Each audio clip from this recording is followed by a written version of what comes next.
अस्सलाम वालेकुम। Programme night addition में हम आपको खुशामदीद कहते हैं। नाज़रीन, अफ़गान तालिबान ने जंग को ख़त्म करते हुए जहां अपने मुखालिफिन को आम मुआफ़ी दी है, वहीं जल्द अपनी हुकूमत बनाने का भी ऐलान कर दिया है। तालिबान के तर्जुमान ज़बीउल्लाह मुजाहिद आज मीडिया के सामने आए और कहा कि हमारी किसी से दुश्मनी नहीं है, किसी से बदला नहीं लेंगे और ना ही अफ़गान सरजमीन किसी जंग का हिस्सा बनेगी। ज़बीउल्लाह मुजाहिद ने यह भी वाज़ेह किया कि शरीयत की हुदूद में रहते हुए ख़वातीन को काम करने की इजाज़त होगी और इस्लाम के मुताबिक उन्हें तमाम हुकूक दिए जाएंगे। तालिबान ने यह भी कहा कि रशिया, चीन और पाकिस्तान के साथ अच्छे ताल्लुकात हैं, लेकिन किसी ब्लॉक का हिस्सा नहीं बनेंगे। ज़बीउल्लाह मुजाहिद ने कहा कि अगर अफ़गानिस्तान में मनशियात की फसलें हैं तो उन्हें भी तल्फ कर देंगे। सारी सरहदें हमारे कंट्रोल में हैं, किसी को मनशियात स्मगल नहीं करने देंगे। उन्होंने आलमी बिरादरी से अपील की कि अफ़गानिस्तान की तामीर नौ में मदद करें। उधर शिकस्त खुर्दा अमरीका ने नाकामी का जो सारा मलबा है यह अफ़गान फ़ौज और अशरफ गनी हुकूमत की नाअहली पर डाला है। अब तो अमरीकी सदर जो बाइडन ये कहते हैं कि जो जंग अफ़गान आर्मी नहीं लड़ना चाहती वो अमरीकी फ़ौज क्यों लड़े। अफ़गान सदर अशरफ गनी और सिक्योरिटी एडवाइज़र हमदुल्ला मुहिब अफ़गानिस्तान से गाड़ियों में पैसा भर कर ऐसे दुम दबा कर भागे कि अब तक किसी को पता ही नहीं चल रहा कि आखिर उन्होंने किस मुल्क में पनाह ली हुई है। अफ़गानिस्तान में गैर यकीनी की सूरत हाल पर पाकिस्तान में भी तशवीश पाई जाती है। वज़ीर इत्तलात फवाद चौधरी कहते हैं कि अफ़गानिस्तान को तस्लीम करने का फ़ैसला दोस्त ममालिक की मुशावरत के बाद किया जाएगा, जबकि इस फैसले को लेकर अपोजिशन जमातें हुकूमत से ये मुतालबा कर रही हैं कि अफ़गानिस्तान इशू पर पार्लियामेंट को एतमाद में लें। Chairman peoples party Bilawal Bhutto ने आज मीडिया से बात करते हुए क्या कहा, ज़रा देखिए। अफ़गानिस्तान पे जो गुज़र रहा है, जो हो रहा है, वो अपनी जगह पाकिस्तान का पॉलिसी में क्लैरिटी बहुत ही ज़रूरी है और यहाँ एक सेकंड का डाउट नहीं होना चाहिए कि पाकिस्तान के अवाम दहशतगर्दों को रद्द करते हैं। तो अपोजिशन जमातें चाह रही हैं कि हुकूमत इस सारे इशू को लेकर पार्लियामेंट में ब्रीफिंग दे और पार्लियामेंट को एतमाद में ले। इस पर हमें बात करनी है। दूसरी तरफ नाजरीन, आज वज़ारत साइंस और टेक्नोलॉजी की टेक्निकल टीम ने इलेक्शन कमीशन हुकाम को इलेक्ट्रॉनिक वोटिंग मशीन पर डेमो दिया। वफाकी वज़ीर साइंस और टेक्नोलॉजी शिबली फराज ने कहा कि आज का दिन पाकिस्तान के लिए एक तारीख़ी दिन है। उन्होंने कहा कि वज़ीर आज़म इमरान खान का ये वादा था कि इलेक्शन को शफाफ बनाएंगे, लिहाजा इसके लिए इलेक्ट्रॉनिक वोटिंग मशीन जो है इलेक्शन कमीशन के म्यार पर पूरा उतरती है। अपोजिशन मान नहीं रही है और हुकूमत रोज़ाना की बुनियाद पर इन मशीनों पर काम जारी रखे हुए है। अब देखना यह है कि अपोजिशन के जो तहफ़्फ़ुज़ात हैं वो हुकूमत दूर करने में किस हद तक कामयाब होती है। अब उधर एक और काम जारी है और उसमें भी कोई स्टेक होल्डर की जो है वो नहीं मान रहा है। मीडिया डेवलपमेंट अथॉरिटी बिल, इस बिल को भी मीडिया हाउसेस, सहाफ़ती तंजीमें, हत्ता कि अपोजिशन जमातों ने भी मानने से इनकार कर दिया है।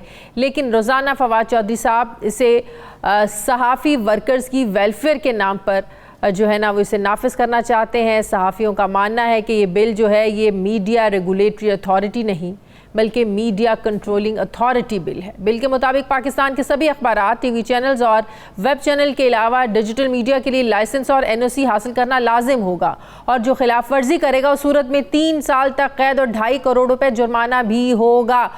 यहाँ सहाफ़ी ये एतराज़ उठा रहे हैं कि पूरी दुनिया में जुर्माना तो है लेकिन सज़ा देने का कोई कानून मौजूद नहीं है।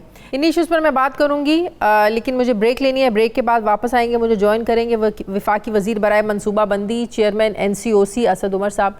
वापस आते हैं वक्फे के बाद।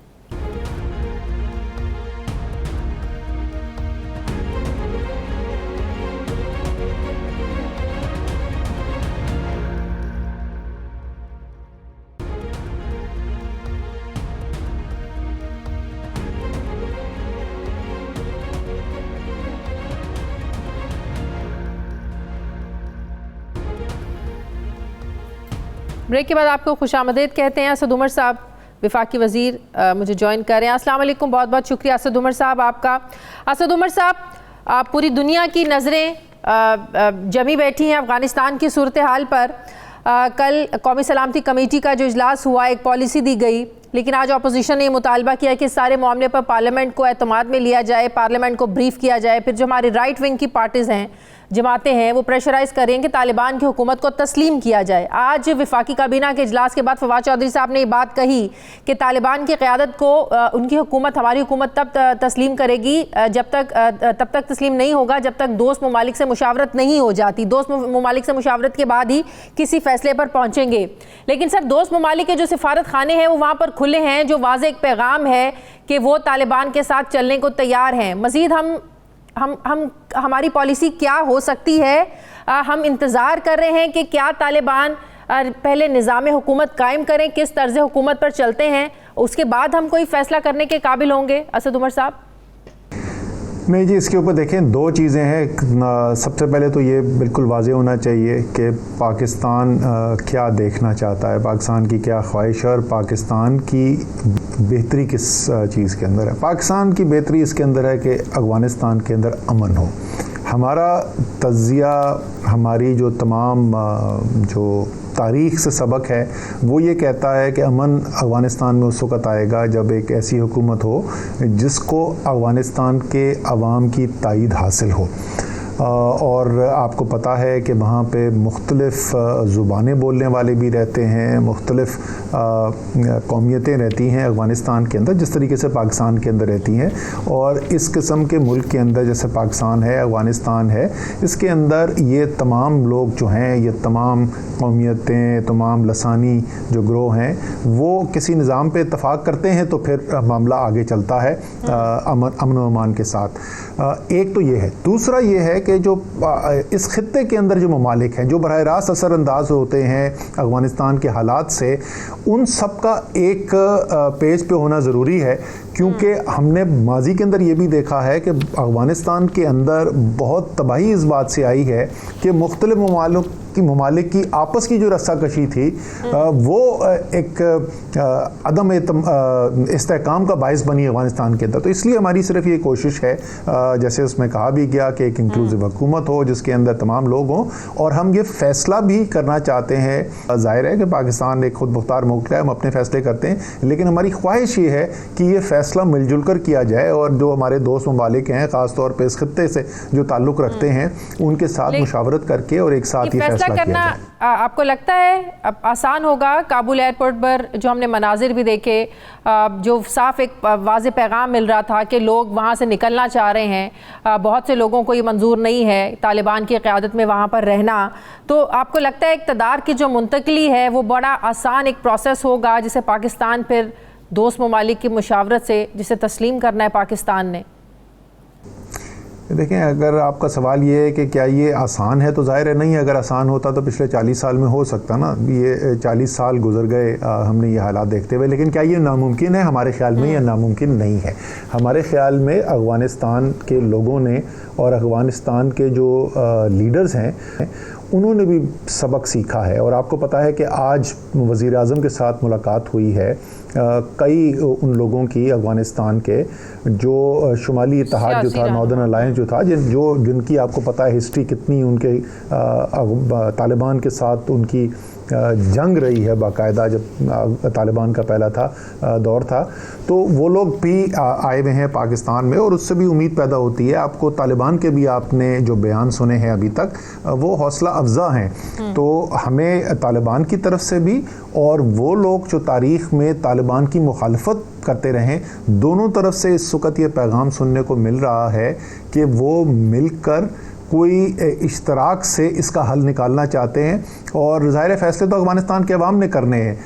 पाकिस्तान और दूसरे ममालिक को इस किस्म की जो बातचीत है, ऐसी जो बाहमी मुशावरत है, उसमें जो भी हम मदद दे सकें वो हमें करनी चाहिए और उसको इनकरेज करना चाहिए। तो ये मेरे ख़्याल में इस वक्त जो हालात हैं उसमें ये नामुमकिन नहीं नज़र आ रहा। उसमें एक बहुत बड़ी जो रुकावट थी वो अशरफ गनी थे। आपको पता है उनकी काबीना के 2-3 लोग, अमरुल्लाह सालेह, हमदुल्ला मोहिब, ये कुछ लोग बिल्कुल ख़िलाफ़ थे किसी भी किस्म की मुफाहमत के, वो अब वहाँ से निकल गए हैं। बाकी लोग जो हैं वो इसके अंदर इस वक्त उनका रवैया जो है इसके बावजूद हमने देखा बरतानिया और यूरोपीय ममालिक जो हैं अल-ऐलान कह रहे हैं कि हम तालिबान क़यादत को मानने के लिए तैयार नहीं हैं। कल को मगरबी दुनिया का प्रेशर आता है तो पाकिस्तान कहाँ खड़ा होगा? देखिए, पाकिस्तान जो है वो ये माजी में ऐसा हुआ है कि पाकिस्तान ने दबाव में आकर फ़ैसले किए हैं, लेकिन ये वो पाकिस्तान नहीं है, ये मैं आपको बता सकता हूँ।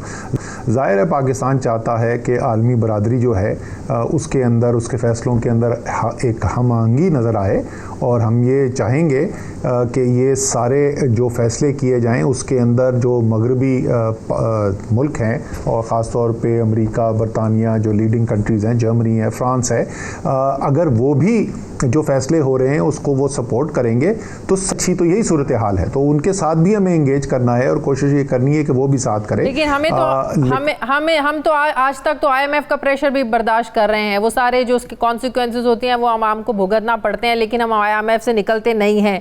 फिर FATF की तलवार है जो हमेशा हम पर लटकती है, उसे लेकर पाकिस्तान को हमेशा जो है ना ब्लैकमेल किया जाता है। तो इन मामलात को देखते हुए सर मुश्किल नहीं होगी?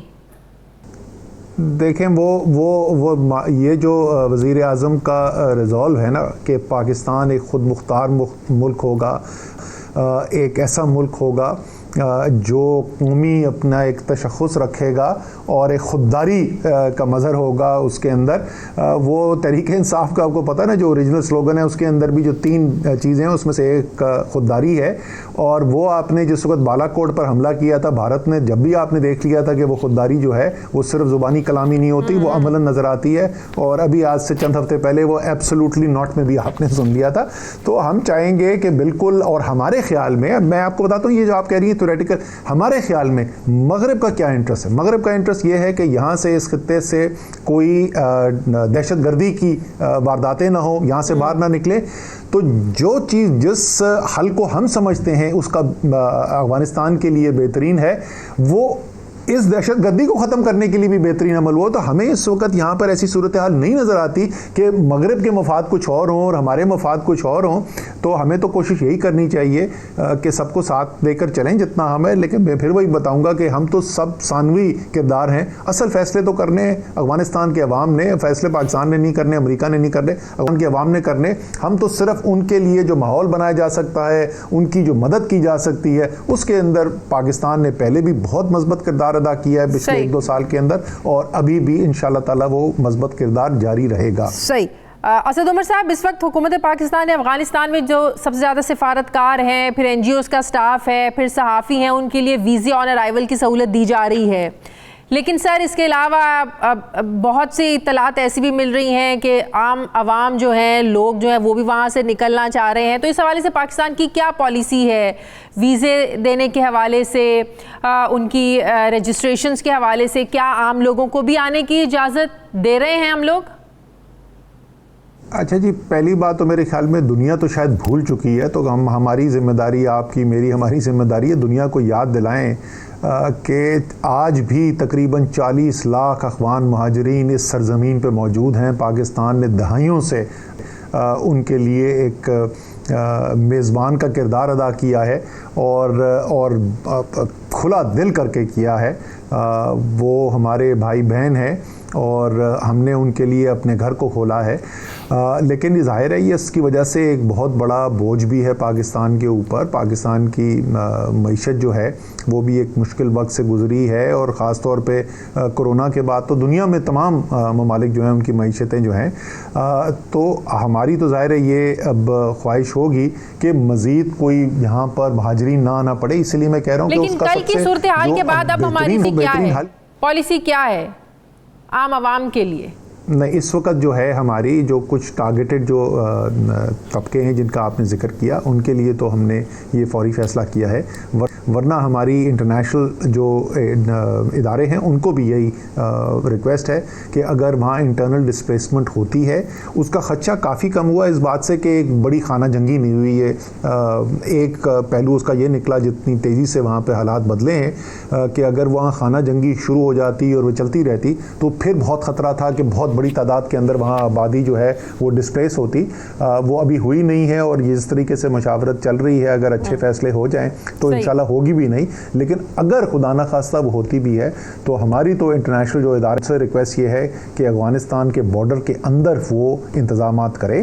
ये बैनुल-अक़वामी कम्युनिटी जो है उनकी जिम्मेदारी है, सिर्फ पाकिस्तान की जिम्मेदारी नहीं है। वहाँ पर कैंप्स लगाए जाएं और उनको वहाँ रखने का इंतजाम किया जाए। आप कुछ पाकिस्तानी सियासत को लेकर एक दो सवाल करना चाहती हूँ आपसे। आज हमें ये बताया गया कि 15 रोज़ में ईवीएम को लेकर हुकूमत जो है वो फैसला कुन इकदाम करने जा रही है। सर हमें भी पता है, आपको भी पता है, अपोजिशन इसको मानने को तैयार नहीं है। इलेक्ट्रॉनिक वोटिंग मशीन पर इलेक्शन कमीशन के भी तहफ़्फ़ुज़ात हैं। फिर सदारती ऑर्डिनेंस की जब आप लोग बात करते हैं जिसके लिए ख़ास सिचुएशन होती है, ख़ास हालात हों, तो आप सदारती ऑर्डिनेंस लेकर आते हैं। जब अपोजिशन नहीं मानेगी तो कैसे आप इसको इम्प्लीमेंट करवाएंगे, क्या करेंगे आप लोग? देखें, पाकिस्तान एक पार्लिमानी जमहूरी निज़ाम है और यहाँ पे कानून साजी का एक तरीक़ेकार है और वही इस्तेमाल किया जाता है कोई भी कानून बनाने के लिए। कहीं पर हमारी आइन के अंदर ये नहीं लिखा हुआ कि कानून बनाने के लिए तमाम मेंबरान की मर्ज़ी उसके अंदर शामिल होना ज़रूरी है। ज़ाहिर है हम कोशिश करते रहे हैं, पहले भी हमने मीटिंग्स की हैं और हमारी अभी भी ये कोशिश होगी कि अपोजिशन की बात को खुले दिल से सुना जाए और जो भी उसमें कोई ऐसी बेहतरी के लिए तजावीज़ वो देते हैं उसके ऊपर अमल भी किया जाए। लेकिन ऐसा तो कोई कानून जो है वो उसमें कोई लाजिम नहीं है कि हर मेंबर उसको सपोर्ट करे। आइनी तरमीम भी जो है वो भी 2/3 अक्सरियत से की जा सकती है। सादा कानून साजी जो है वो तो एक सादा अक्सरियत के साथ की जा सकती है। तो जो हमारे आइन के अंदर तरीक़ाकार दिया हुआ है कानून बनाने का, उसी तरीके को इस्तेमाल किया जाएगा और कोशिश, जैसे मैंने कहा, बड़े खुले दिल से हम अपोजिशन की बात सुनने को तैयार हैं क्योंकि जो भी उसके अंदर आपको अपोजिशन के साथ निपटना, लेकिन दूसरी तरफ सहाफ़ी बिरादरी से भी निपटने के लिए आप लोग जो तैयारियां कर रहे हैं, Pakistan media development authority bill जो कानून लाने की कोशिश आप लोग कर रहे हैं, जिसमें एक ही छतरी के नीचे पूरे मीडिया को आप इकट्ठा करने जा रहे हैं, सहाफ़ती तंजीमें, सहाफ़ती बिरादरी, ऑपोजिशन इसको मानने को तैयार नहीं है। सर रही बात तनकीद की, इस बिल के पॉइंट जो मैंने पढ़े हैं जिससे ये चीज़ समझ में आती है कि हुकूमत शायद ये तनकीद जो अपने ऊपर होती है इसको बर्दाश्त करने को तैयार नहीं है। जो आप लोग डिजिटल मीडिया के बारे में बात करते हैं, जो उस पर तनकीद होती है कि लाइसेंस लेना पड़ेगा, उसके एनओसी नहीं मिलेगा, तो इससे तो पैगाम यही मिलता है कि आप मीडिया को कंट्रोल करने की कोशिश कर रहे हैं। नून लीग पर भी तनकीद होती रही, पाकिस्तान पीपल्स पार्टी पर भी उनके दौर में तनकीद होती रही, लेकिन ऐसे मीडिया को कंट्रोल करने की कोशिश नहीं की गई जो तहरीक इंसाफ के दौर में हो रही है। अच्छा देखें, इसके अंदर वो जो नून लीग की आपने बात की ना, वो किसी भी चीज़ के अंदर बुनियादी इस्लाहात में तो यकीन करते ही नहीं थे। उनका काम करने का तरीक़ेकार मुख्तलिफ है, उनको कोई कानून साजी वगैरह की ज़रूरत नहीं। वो किस तरीके से मैनेज करते थे मीडिया को वो आपको मुझसे बेहतर पता है। हम तो वो काम करना चाहते नहीं, ना किया है ना वो हम करना चाहते हैं। हमारे ख्याल में बुनियादी इस्लाहात की ज़रूरत है। आपने बहुत अहम पॉइंट रेज़ किया कि ये तमाम जो मुख्तलिफ मीडिया हैं उनको एक रेगुलेटरी फ्रेमवर्क में आप क्यों लाना चाहते हैं, आपको क्या ज़रूरत इसके पेश आई? आपको पता है कि जिस वक्त ये मीडिया डेवलप हुए, शुरू में तो ज़ाहिर सिर्फ प्रिंट मीडिया होता था, उसके बाद जो है वो इलेक्ट्रॉनिक मीडिया आ गया, तो दुनिया के अंदर कानून बने कि जिसके अंदर क्रॉस होल्डिंग, यानी अगर आप अखबार के मालिक हैं तो आप टीवी के मालिक नहीं हो सकते।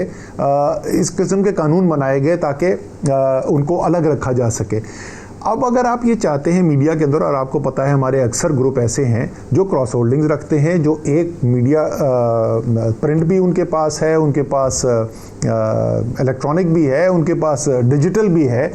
तो जब ओनरशिप ऐसी होगी, जब एक ही मीडिया का जो ऑपरेशन है, वो मीडिया का ऑपरेशन जो है वो तमाम प्लेटफॉर्म्स के अंदर इंटीग्रेट हो जाएगा। मंतकी बात है कि जो रेगुलेशन है वो भी उसको तमाम चीज़ को देखने के लिए एक ही जगह पर यकसा हो। इसके अंदर तो मीडिया के कंट्रोल की कोई बात नहीं है। असद उमर साहब, सोशल मीडिया एक ऐसा प्लेटफॉर्म है जिस पर आप खुलकर अपनी राय का इजहार करते हैं, खुलकर अपनी आपको बात करने का, अपने व्यूज़ देने का मौका मिलता है। लेकिन अब आप लोग ये कहेंगे कि किसी ने यूट्यूब चैनल बनाना है तो उसके लिए भी एनओसी लेना पड़ेगा, उसके लिए भी लाइसेंस लेना पड़ेगा, तो ज़ाहिर है हम लोगों को तो यही तासुर मिलता है ना कि जो सहाफ़ी, जो यूट्यूबर, जो ब्लॉगर आप लोगों की पॉलिसी से इख्तलाफ करते हुए अपनी राय का इजहार करेगा अपने चैनल पर, आप लोग उसको तो एनओसी नहीं देंगे, उसको तो आप लोग लाइसेंस नहीं देंगे, ये तो खुल्लम खुल्ला मैसेज दे रहे हैं आप लोग।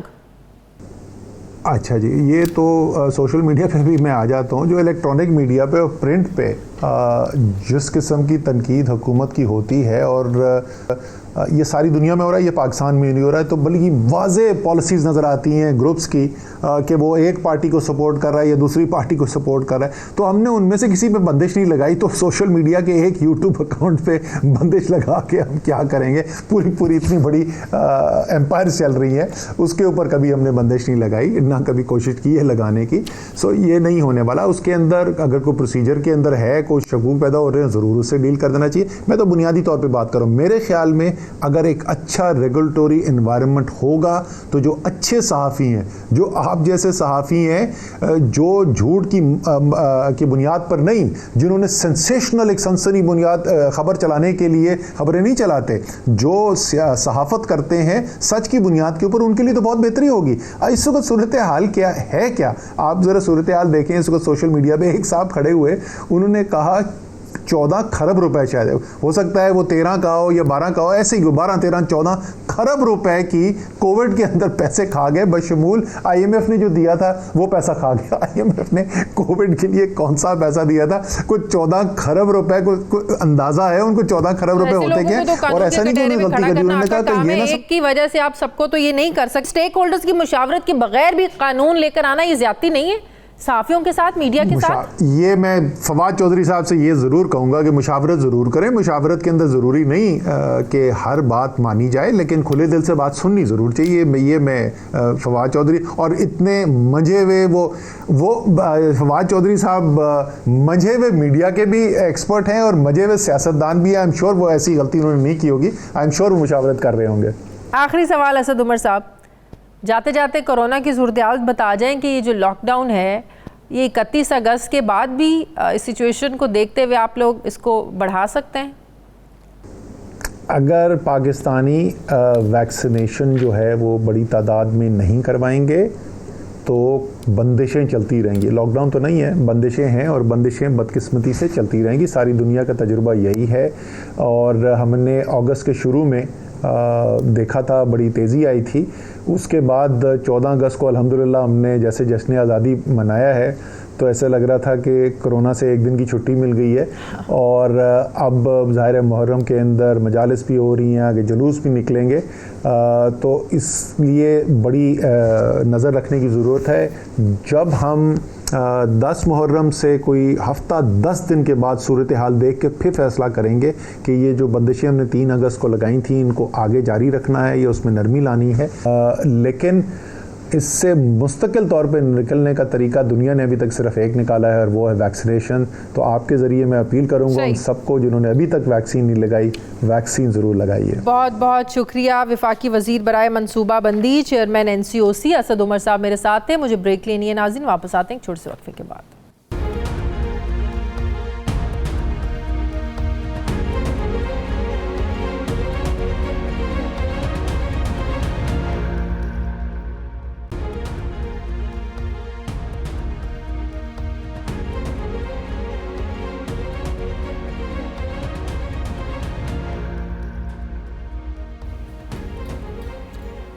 ब्रेक के बाद एक बार फिर से आपको खुशामदीद कहते हैं। पाकिस्तान पीपल्स पार्टी के सीनियर रहनुमा माहिर कानून बैरिस्टर चौधरी एतजाज़ एहसन साहब मुझे ज्वाइन करें। अस्सलाम वालेकुम, बहुत बहुत शुक्रिया चौधरी साहब आपका। चौधरी साहब, अफ़गानिस्तान की सूरत हाल पूरी दुनिया के सामने है। जिस तरह से अफ़गानिस्तान का नक्शा बदला है, कल कौमी सलामती कमेटी का इजलास हुआ, पाकिस्तान की पॉलिसी वाज़े तौर पर बताई गई। आज भी फवाद चौधरी साहब ने कहा कि दोस्त ममालिक की मुशावरत के बाद ही हमें फ़ैसला करना है कि हमें कहाँ खड़े होना है, और तालिबान की क़यादत को तस्लीम करने के हवाले से। अब अपोजिशन कह रही है, पाकिस्तान पीपल्स पार्टी कह रही है पार्लियामेंट में लेकर आएँ, पार्लियामेंट में ब्रीफिंग दे, पार्लियामेंट को एतमाद में ले। कल जो पॉलिसी बयान कौमी सलामती कमेटी के इजलास के बाद दिया गया, क्या उससे मुतमईन नहीं है पाकिस्तान पीपल्स पार्टी? नहीं, बयान जो देना चाहिए वो पार्लियामान के सामने ही देना चाहिए। सही। ऐसी पॉलिसी का बयान किसी और इदारे में मुनासिब नहीं है, ना होता है। ये होना चाहिए पार्लियामान में। पार्लियामान किस लिए है? पार्लियामान में आके हुकूमत अपनी सारी अफ़गान पॉलिसी बताए, क्या इरादे रखती है, क्या उसके इम्कानात हैं, क्या उसमें ख़दशात हैं, क्या उसमें पेचीदगियाँ पैदा हो सकती हैं, क्या उसमें कौन कौन सा मुल्क हमारे नज़रिए को के ज़रिए, हमारे लेंसेज के ज़रिए अफ़गानिस्तान को देखने को तैयार होगा।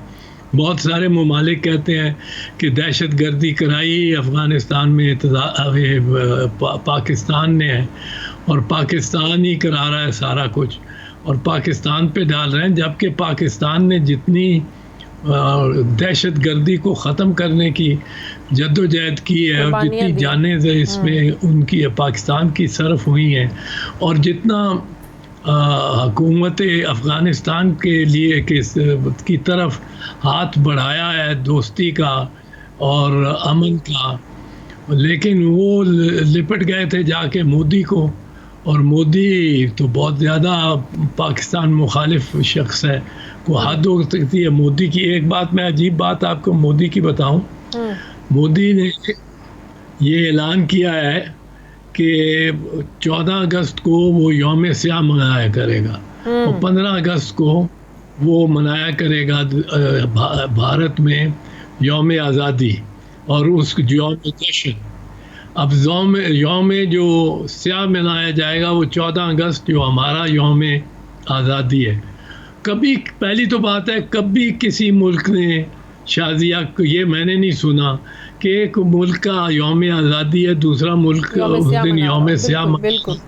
भाई तुम्हें क्या यौम स्याह मनाने की है? वो खुश हो रहे हैं आज़ादी पे, अपनी आज़ादी मिली ना मिली उनको, वो खुश हो रहे हैं, उनको खुश होने दो, आपको क्या इसमें जलन है।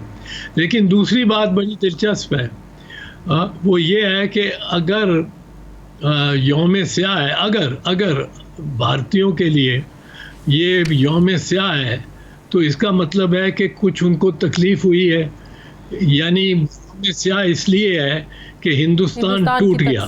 बिल्कुल। अब हिंदुस्तान अगर टूट गया तो हिंदुस्तान टूटा, पाकिस्तान तो नहीं टूटा ना। ये 14 अगस्त को पाकिस्तान तो बना है, और हिंदुस्तान अगर टूटा है तो 15 अगस्त को आपको यौम स्याह मनाना चाहिए। भारत को भी अपनी शिकस्त नजर आई है, भारत की इतनी बड़ी इन्वेस्टमेंट सरमायाकारी सारी उसको डूबती हुई नजर आ रही है, लेकिन फिर भी आपको नहीं लगता पाकिस्तान के लिए बिल्कुल सही, पाकिस्तान जो है ना वो वेट एंड सी की पॉलिसी अपनाए हुए है, हमें दुनिया के रवैये को देख के, दोस्त ममालिक के रवैये को देखकर उनके साथ ही चलकर कोई फैसला करना चाहिए?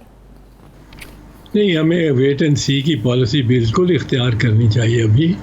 अभी ये तालिबान एक लिहाज से अभी तक तो फिर भी ज़िम्मेदारी से काम कर रहे हैं और जो कुछ भी कर रहे हैं, लेकिन और एहतियात से कर रहे हैं, जो कि बड़ी अच्छी बात है, और इसमें इनको इनकरेज करना चाहिए इस तरह की। अगर वो हुक्मरानी करते हैं, उनके बड़े मसाइल हैं, बहुत मसाइल हैं। एक तो उनकी रियासत तो मिल गई है उनको, पर रियासत नहीं है।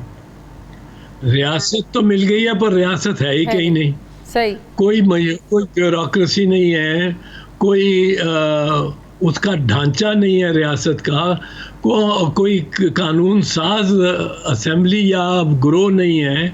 कौन टैक्स लगाएगा, कितना टैक्स सब्जी पे लगेगा, कितना टैक्स मोटर कार पे लगेगा, कितना वो किस तरह वसूल किया जाएगा, वो किस तरह खर्च किया जाएगा, इस तरह तखमीने किस तरह रखे जाएंगे। ये एक चीज़ तो नहीं है जो रियासत जब बनती है, बहुत बड़ा चैलेंज होगा तो रियासत में पूरी एक मशीनरी। बिल्कुल, बहुत बड़ा चैलेंज होगा कि गुड गवर्नेंस को भी उन्होंने लेकर आना है। आगे बढ़ने से पहले अब एक सवाल पूछना चाहती हूँ इससे हटकर।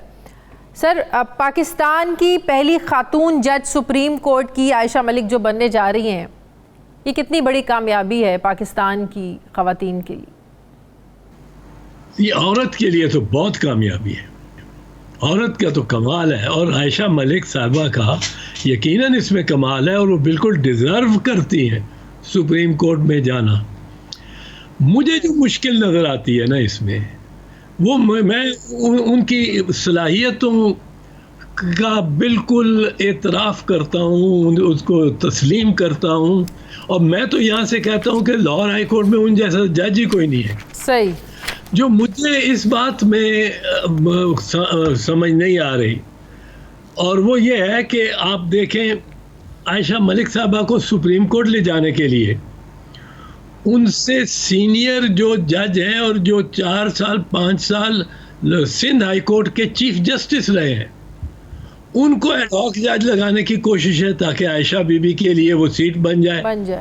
अब इससे बड़ी और सीनियरिटी का प्रिंसिपल ख़राब हो, एक तो इससे आयशा साहबा को खुद तकलीफ होगी, खुद आई नो, बट दूसरा जो मेरे लिए ज़्यादा इम्पोर्टेंट बात है वो ये है कि आयशा अगर अब चली जाती हैं सुप्रीम कोर्ट तो उनका ज़्यादा चांस नहीं रहता लाहौर हाई कोर्ट का चीफ जस्टिस बनने का। बिल्कुल बिल्कुल। जबकि लाहौर हाई कोर्ट को आयशा मलिक जैसा चीफ जस्टिस चाहिए, खुदा की कसम ठीक करके रख देगी, इस अदालत को ठीक करके सही समत में चला देगी, और उसके बाद उसको सुप्रीम कोर्ट का में ले जाए, और सुप्रीम कोर्ट का चीफ जस्टिस भी मैंने जहाँ तक इत्तला ली है वो सुप्रीम कोर्ट का चीफ जस्टिस भी बनेगी उसके बाद भी, और शी इज़ यंग इनफ। तो मुझे इस बात की ज़रा तो फिर यहाँ से उन्हें भेजकर सुप्रीम कोर्ट का जज लगा दिया जाए और chief justice Lahore high court ना बनने दिया जाए। देखें, बहुत सारे लॉबीज इस वक्त हैं और मुफाद परस्त लोग हैं जो लाहौर हाई कोर्ट में एक ईमानदार और काबिल चीफ जस्टिस को नहीं चाहते, जो चाहते हैं कि हम अगर ओहदेदार हो जाएं, लाहौर डिस्ट्रिक्ट बार के प्रेसिडेंट हो जाएं और हम हाई कोर्ट में जाके जज के सामने खड़े हों तो जज साहब कहें चौधरी साहब आप आ गए हैं, जी आ गया हूँ, चौधरी साहब आपकी दरख्वास्त ज़मानत की है, जी जो है वो मैंने दस्तखत कर दिए हैं और वो आप जा सकते हैं, हो गई। सही। अब बहुत से लोग इस किस्म के जज चाहते हैं। अब इस सारे चीज़ को ठीक करने की सलाहियत अगर किसी में है, मेरी निगाह में, मेरे जज साहबान सामने बड़े कॉम्पिटेंट जजेस भी हैं, बड़े कॉम्पिटेंट जजेस भी हैं, इसमें कोई शक नहीं है लाहौर हाई कोर्ट में। पर एक अगर आयशा अपनी टर्म पे वो लाहौर हाई कोर्ट की चीफ जस्टिस लग जाए तो मैं समझता हूँ जो पाकिस्तान का सबसे बड़ा हाई कोर्ट है और जो हाई कोर्ट वो ठीक करेगा, वो मैं खा गया हूँ, कसम खा गया हूँ जो नॉर्मली मैं नहीं खाता हूँ, पर समझो खाई भी है। मैं समझता हूँ शी इज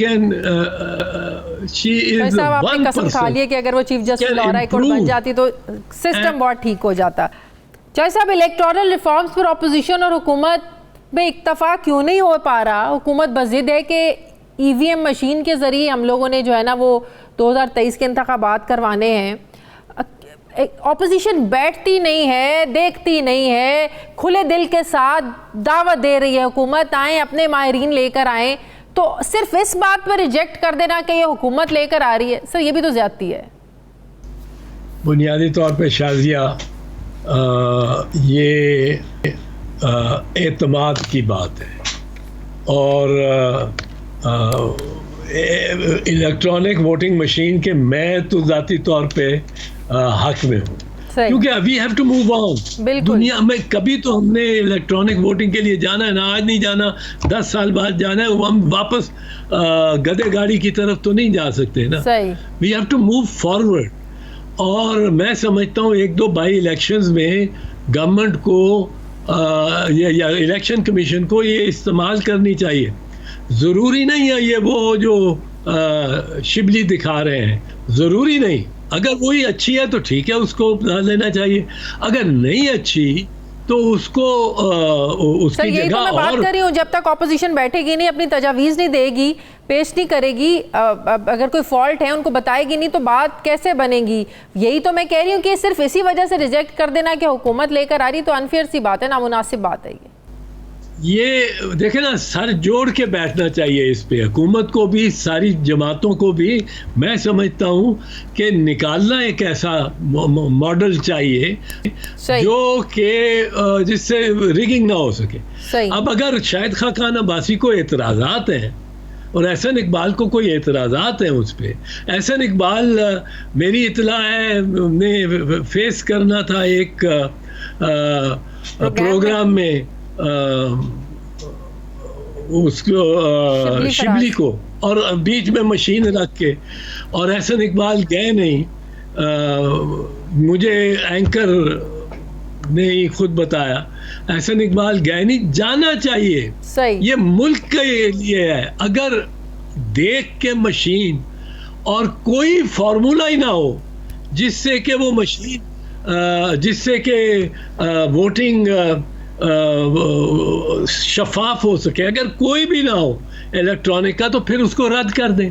वरना दुनिया में अमेरिका, यूरोप, हर जगह इस्तेमाल हो रही है। जो कह रहे हैं कि 20 मुल्कों ने 22 मुल्कों ने रद्द कर दिया, वो हमारे जैसे मुल्क हैं जिन्होंने रद्द किया। ये ठप्पा ब्रिगेड जो है, इससे हमें एक निजात मिलनी चाहिए। और इसमें बायोमेट्रिक्स का ला के सिलसिला, डबल वोटिंग तो बिल्कुल ही मतलब है ख़त्म हो जाती है। हमारे यहाँ 5-5, 10-10 वोट एक उस पे शनाख्ती कार्ड पे बनते हैं, वोट बनते हैं और डाले जाते हैं, क्योंकि शनाख्ती कार्ड का नंबर आप लिख देते हैं, और वो चाहे कोई नंबर लिख दे, आप लिख देते हैं और आपको अंदर जाने देते हैं। बिल्कुल आप सही बात कर रहे हैं। ऑपोजिशन को ये देखना चाहिए, इस पर इत्तफाक राय होना चाहिए, ताकि 2023 के इंतखाबात इलेक्ट्रॉनिक वोटिंग मशीन के ज़रिए हो सके। और हुकूमत जो दावा करी है कि इससे जो धांधली के जो खदशात हैं वो बिल्कुल ख़त्म हो जाएंगे, धांधली नहीं होगी। बहुत बहुत शुक्रिया चौधरी एतजाज़ अहसन साहब, पाकिस्तान पीपल्स पार्टी के सीनियर रहनुमा माहिर कानून मेरे साथ हैं। मुझे ब्रेक लेनी है नाज़रीन, वापस आते हैं छोटे से वक्फे के बाद।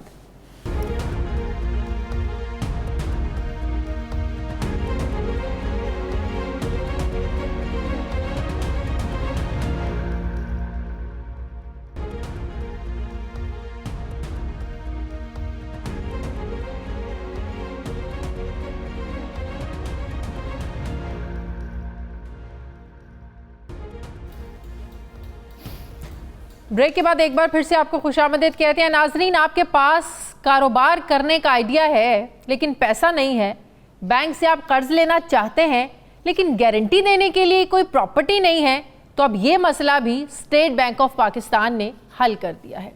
अगर कोई भी शख्स छोटे कारोबार के लिए किसी भी बैंक के पास कर्ज लेने के लिए जाता है तो बैंक इससे अपने पैसे की सिक्योरिटी मांगता है, यानी इसे अपने घर के कागजात, जेवरात या फिर कोई ऐसी ज़मानत देना होती है कि जिसे बैंक अपने पास गिरवी रख कर इसके एवज कर्जदार को पैसे देता है। ये एक मुश्किल मरहला है, क्योंकि ज़ाहिर है हमारे मुल्क में गुर्बत भी है, गुर्बत की रेशो बहुत ज़्यादा है। हज़ारों अफराद ऐसे हैं जिनके पास बैंक से कर्ज़ लेने के लिए घर, ज़मीन या जेवर तो नहीं होते कि बैंक के पास गिरवी रखकर कर्ज़ लिया जा सके। तो ऐसे में वो लोग क्या करें जो कर्ज़ लेना चाहते हैं। इसके लिए स्टेट बैंक ऑफ पाकिस्तान ने ज़मानत ना रखने वाले छोटे और दरमियाने दर्जे के कारोबारी हज़रात के लिए बिला ज़मानत SME फाइनेंस स्कीम मुतारिफ करवाई है। इस स्कीम के तहत इन लोगों को आसान शराइत पर कर्ज दिया जाएगा जो बैंक को ज़मानत देने के अहल नहीं है। और इस स्कीम के तहत ज़्यादा से ज़्यादा जो इसका रेट होगा वो 9% होगा और ज़्यादा से ज़्यादा फाइनेंसिंग 1 करोड़ रुपए तक इसकी हो सकेगी। कर्ज की मुद्दत कर्ज लेने वाले और बैंक के दरमियान ये सारे मामलात तय किए जाएंगे। इस हवाले से मज़ीद क्या आपको सहूलतें दी जाएंगी, इसी मौजू पर बात करने के लिए हमने अपने प्रोग्राम में दावत दी है deputy governor State bank of Pakistan Seema Kamil साहिबा को। अस्सलाम वालेकुम, बहुत बहुत शुक्रिया सीमा साहिबा आपका। सुनने में तो मुझे बड़ा मज़ा आया और बड़ा अच्छा लगा कि इस तरह की कोई पॉलिसी आ रही है। ज़ाहिर है हमारे यहाँ तो बहुत से लोगों की रेशो ऐसी है जो कुछ करना चाहते हैं, कारोबार शुरू करना चाहते हैं, उसके लिए फिर उनके जहन में आइडिया आता है कि हम बैंक से जो है ना वो लोन ले लें, लेकिन क्या करें, लोन अगर उन्होंने वापस करना है उसको देने के लिए कोई ज़मानत नहीं है। तो मैं चाहूँगी आसान अल्फाजों में आप ज़रा समझा दें कि कैसे इसको आप लोगों तक जो है ना वो आसान बनाएंगे।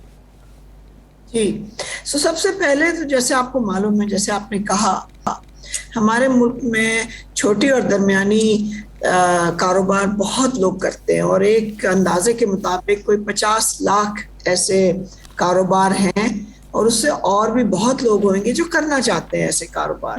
पर जाहिर वो उन्हें उसके लिए, उसको चलाने के लिए, उसको सेटअप करने के लिए कुछ कर्ज की ज़रूरत होती है। और अब वो बैंक के पास जाते हैं तो इसमें 2-3 चीज़ें होती हैं जो उनके रास्ते में आती हैं जिससे मुश्किलात होती है। एक तो बैंक, आपने जैसे कहा कुछ सिक्योरिटी या जमानत मांगता है, और वो लोग नहीं दे सकते। हमारे मुल्क में लोग कहाँ से दे दें या दुकान दे दें या दफ्तर दे दें। सो हमने ये इसकी वजह से एसएमई फाइनेंस या छोटे और दरमियाने कारोबार की फाइनेंस बहुत इतनी नहीं है जितनी होनी चाहिए।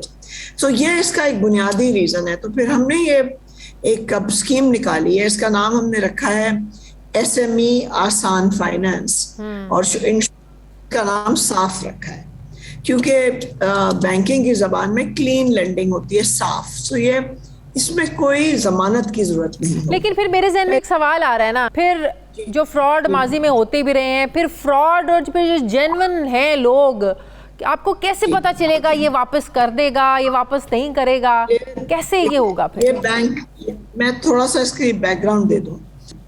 इसमें ये होगा कि एक तो बैंक डिसाइड करेंगे, ठीक है, और बैंक ये पूरा अपना जायजा लेंगे कि उसकी बिजनेस, उनकी जो ये बिजनेस जो चला रहे हैं या चलाना चाहते हैं, उसमें ऐसी सलाहियत है कि वो पैसे वापस कर सके। ये तो होगा, जरूरी होगा। तो ये ऐसे नहीं फ्रॉड हो जाए और वो ले जाए, क्योंकि वो बैंक के ऊपर वो रिस्क आएगा। इसमें फिर हमने एक और की है कि 3 साल के लिए ये जो कर्जे होंगे, इसमें हुकूमत पाकिस्तान बैंकों को 60% तक गारंटी देगी ताकि बैंकों को थोड़ा हौसला हो। सो एक तो इसमें बहुत बड़ी बात है। उसमें दूसरी बात, जैसे आपने कहा, जो बैंक हैं वो 9% तक इस पे चार्ज कर सकते हैं, उससे ज़्यादा नहीं। इसमें भी एक बहुत फ़ायदा है कारोबारी तबके का, क्योंकि वो अगर बाज़ार से अगर लोन लें या जो इनफॉर्मल मार्केट जिसको कहते हैं, जहाँ से कर्जे मिल सकते हैं, वो 24% से ज़्यादा होते हैं। उसका जो रेट होते हैं आपको मालूम ही है। सो ये इसके दो चीजें, तो दरमियान में ब्रिज बना है, जो अब मुझे समझ में आ रही है, वो हुकूमत बनी है कि हुकूमत गारंटी देगी, और ये जो लोन देने के पैसे हैं ये स्टेट बैंक देगा, जिसको हम रिफाइनेंस कहते हैं। वो बैंकों को हम पैसे देंगे और 60% तक हुकूमत पाकिस्तान इसकी गारंटी करेगी, बाकी रिस्क बैंक उठाएंगे। मतलब कि अगर आप बैंक को पैसे मिल जाएंगे, अगर कोई नहीं कर रहा फिर हुकूमत जाने और लेने वाला जाने। 60% तक 60% तक। तो अगर 10 लाख का लोन है तो उसमें से 6 लाख गवर्नमेंट रिस्क उठाएगी, डिपेंड करता है 6 lakh. Business to business it means के वेरी करेगा कि किस बिजनेस को कितनी जरूरत है। अब हर कोई जो है ना वो कहे जी मुझे तो 1 करोड़ का कर्ज चाहिए, तो ऐसे भी नहीं होगा, राइट? ऐसे नहीं होगा। तो वो तो बैंक असेस करेगा ना, किसी को 5 लाख की जरूरत होगी और किसी को 10 लाख की होगी, किसी को 1 करोड़ तक हो सकती है। तो वो तो वेरी करता है ना बिजनेस टू बिजनेस। और इसका एक और जो हमने इसमें तरीका निकाला है कि बैंक इस बिजनेस से, हम हर एक बैंक को ये सहूलत नहीं देंगे। बैंक आएंगे हमारे पास और हमें बताएंगे कि हम कितना लोन दे सकते हैं और कितने लोगों को देंगे टोटल, क्योंकि हम ये नहीं चाहते कि इसमें वो बैंक आए जिनको इसमें दिलचस्पी नहीं। क्योंकि एक ये चीज होती है कि एक जाता है कोई बैंक के पास, बड़े उसको शौक होता है, उसका ख्याल उसको लोन मिलेगा, मगर बैंक से फिर नहीं मिलता, फिर वो मायूस हो जाते हैं। सो हम तो इसका वेरिफिकेशन टाइम ड्यूरेशन क्या होगा? कोई बंदा अप्लाई करता है, अभी हमने बैंक जो लोन का वो हम इसी वास्ते, जब जमानत होती है ना, जब ये प्रॉपर्टी देनी पड़ती है तो उसमें बहुत देर लगती है, क्योंकि वैल्यू होता है, फिर वो कोई वकील देखता है, फिर उसमें कोई खामियां निकालते हैं। तो अगर जमानत के बगैर हो तो ये जल्दी हो सकता है। बट पहले मैं जरा वजाहत कर दूं आपके नाजरीन के लिए कि ये 8 तक बैंक हम लेंगे, कुछ बड़े बैंक, कोई जो दरमियाने साइज के हैं, कोई छोटे बैंक, और एक बहुत इंपॉर्टेंट है कि ये बैंक जो कुछ डिजिटल लाए। तो जो आपने फिनटेक का नाम आजकल सुन रहे में आ रहा है ना कि डिजिटल हो, क्योंकि जिन लाखों लोगों को हम चाहते हैं कि ये लोन मिले, वो ब्रांचों से सिर्फ नहीं हो सकेगा और इन तरीकों से नहीं हो सकेगा, इसमें डिजिटल तरीके चाहिए। सो वो भी बैंक आएंगे अपने साथ, किसी फिनटेक को भी लेंगे। किस किस बैंक से मिलेगा ये डिटेल्स आप लोग कहाँ और कैसे शेयर करेंगे, ये लोगों को पता चले? पहले इसमें हमने आज से जो अपने कल इसको लॉन्च किया। सो बैंक्स देंगे, फिर हम उन बैंक्स में से सिलेक्ट करेंगे जो सबसे ज्यादा देना चाहते हैं, लोन का अमाउंट भी और नंबर ऑफ बोरोअर्स भी। उसके बाद ये इसमें हफ्ते लगेंगे, उसके बाद फिर हम डिसाइड कर देंगे। फिर जाहिर है उसकी पूरी मार्केटिंग होगी। जो बैंक हम वो खुद ही इसमें मार्केटिंग भी करेंगे, लोग भी रखेंगे ताकि वो लोग इन बिजनेस को समझें, क्योंकि अब ताकि उनमें एक सलाहियत पैदा हो। तो मेरा ख्याल है, हमारा और ये लॉन्च सिर्फ बिजनेस स्पेसिफिक होगा, सिर्फ बिजनेस के लिए आप ले सकते हैं? जी अभी सिर्फ बिजनेस की। और वापस करने का जो टाइम ड्यूरेशन है वो भी बैंक ही और जो लेने वाला है उसको देखते हुए क्या बिजनेस है, इसकी कितनी कैपेसिटी है, कितने टाइम में वापस कर सकता है? वो पहले भी कर सकता है। अगर वो ज्यादा मशीनरी ले रहे हैं तो जाहिर है उन्हें किस्तें चाहिए होंगी, उन्हें 2, 3, 4 लग सकते हैं, वो भी बैंक दे सकता है।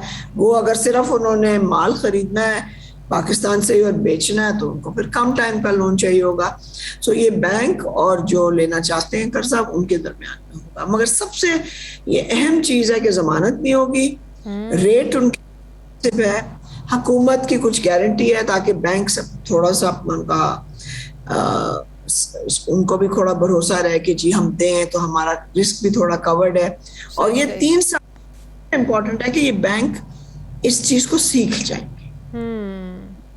बहुत इम्पोर्टेंट है। जैसे अगर आप बैंक से गाड़ी का लोन लें तो अब आसान हो गया ना, बिल्कुल बिल्कुल गाड़ी लेते हैं। तो इसी तरह हम चाहते हैं कि ये बिजनेस के लोन्स भी हो, जबरदस्त, और ये है हमारी इकोनॉमी के लिए। जैसे मैं सुन रही हूँ और जैसे आप बता रही हैं और जैसे बताया गया, अगर ऐसे हो तो यकीनन बहुत सारे लोगों के लिए ज़बरदस्त सहूलत है, लोग अपने जो कारोबार है उसको बढ़ा सकेंगे।